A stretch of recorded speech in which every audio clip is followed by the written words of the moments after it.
大家好，我是超子。吃了几十年韭菜和猪腰，原来这样做才是最好吃的做法。今天给大家分享一道酒店特色菜——炝拌酒香腰花，鲜香脆嫩，下酒下饭，非常适合男性朋友吃。话不多说，接下来开始操作。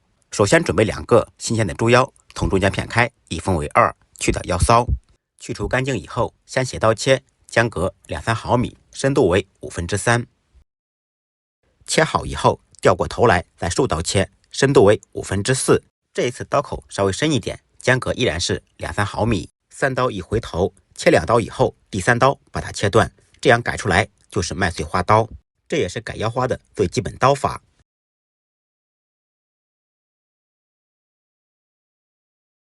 大家可以看一下改好刀的成品，全部切好以后，放入清水中，先简单清洗一下。很多朋友在做腰花时腥味很大，那是前期工作没有处理好。浸泡好的腰花，把水倒掉，再次放入盆中，放入2小勺盐，去腥增香的料酒，用我干净的小手抓拌1分钟，把腰花里面的血水全部抓出来，这样腥味就会大大减少。抓好以后，再用清水清洗2-3遍，彻底洗净。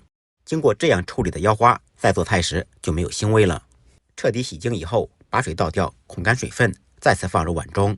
为了做出来更加脆嫩，我们需要腌制一下，放入1点毛毛盐、白胡椒粉，用我的左手抓拌均匀，再放入1点玉米淀粉，再次抓拌均匀，腌制10几分钟。利用这个时间准备1点配菜：1张豆腐皮卷起来切成宽条，少许豆芽清洗干净，也可以放莴笋或者其他自己喜欢吃的蔬菜。韭菜洗净切成小段，切好以后放入碗中备用。不能吃辣的同学放2个小米辣锻炼一下，切成小圈。